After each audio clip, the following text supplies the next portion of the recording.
بسم اللہ الرحمن الرحیم۔ السلام علیکم ویورز، آپ سب سے اس دعا کے ساتھ مخاطب ہوں کہ اللہ تعالیٰ آپ سب کو اپنے حفظ و امان میں رکھیں۔ ویورز، جیسا کہ ہم سب مسلمانوں کو رمضان المبارک کی فضیلت اور خاص طور پر آخری عشر رمضان کی راتوں کے افضل ترین ہونے کے بارے میں احادیث میں بتایا گیا ہے، قرآن پاک میں بھی ہے کہ ان راتوں میں کی جانے والی عبادت کا اجر بے حد و حساب ہے۔ اسی طرح اسلام میں 10 افضل ترین اور بے مثال فضیلت کے حامل دنوں کے بارے میں بھی بتایا گیا ہے کہ ان 10 دنوں میں کیے جانے والے نیک کام کس قدر فضیلت رکھتے ہیں، اور یہ مبارک ایام یا دن جو ہیں یہ ہیں عشرہ ذی الحج کے پہلے 10 دن،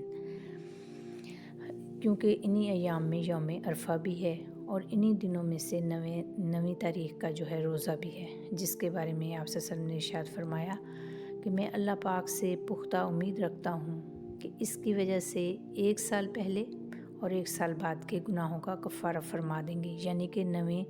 ذی الحج کا روزہ رکھنے کی وجہ سے اللہ تعالیٰ 1 سال پہلے کے اور 1 سال بعد کے جو کہ آنے والا ہے اس کے گناہ ہمارے معاف کر دیں گے۔ اسی طرح آپ صلی اللہ علیہ وسلم نے ارشاد فرمایا کہ بقر عید کے اول 10 دنوں میں روزہ رکھنے سے 1 سال کے روزہ کے برابر ثواب ملتا ہے، اور اس کی راتوں میں قیام کرنے سے یعنی کہ راتوں میں عبادت کرنے سے شب قدر میں قیام کے برابر ثواب ملتا ہے۔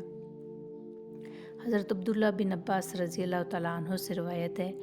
کہ رسول اکرم صلی اللہ علیہ وسلم نے ارشاد فرمایا، بقر عید کے پہلے 10 دنوں میں نیک مال کرنا یعنی کہ اللہ تعالیٰ کی عبادت کرنا، یہ اللہ تعالیٰ کو اس قدر محبوب ہے کہ اس سے بڑھ کر کسی زمانے میں بھی اس قدر نہیں، یعنی کہ یہ 10 دن فضیلت میں باقی دنوں سے زیادہ اہمیت رکھتے ہوئے ہیں، زیادہ بڑے ہوئے ہیں۔ صحابہ کرام رضوان اللہ علیہ اجمعین نے عرض کیا، یا رسول وسلم کہ جہاد فی سبیل اللہ بھی ان دنوں کی عبادت سے افضل نہیں؟ آپ صلی اللہ علیہ وسلم نے فرمایا، جہاد فی سبیل اللہ بھی ان ایام سے افضل نہیں، سوائے اس کے کہ کوئی شخص اپنی جان و مال لے کر نکلے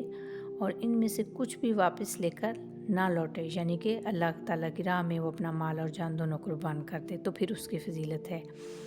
ان حدیث سے معلوم ہوتا ہے کہ ذی الحج کے پہلے 10 دن کس قدر بے مثال فضیلت کی اہمیت رکھتے ہیں، اور ان 10 دنوں میں قربانی اور روزہ رکھنے کے علاوہ اذکار کی بھی بے حد فضیلت بیان کی گئی ہے کہ صبح و شام اللہ تعالیٰ کا ذکر کیا جائے، اس کی تعریف و تمجید کی جائے، تسبیح کی جائے، یعنی کہ مالی اور جانی دونوں عبادات اس میں شامل ہیں، جن کا اہتمام کر کے ہم ان 10 دنوں کے فیض و برکات سے فائدہ اٹھا سکتے ہیں، فیض یاب ہو سکتے ہیں۔ تو اللہ تعالیٰ سے دعا ہے کہ اللہ تعالیٰ ہم سب مسلمانوں کو توفیق عطا فرمائیں، ہمت عطا فرمائیں کہ ہم عشرہ ذی الحج کے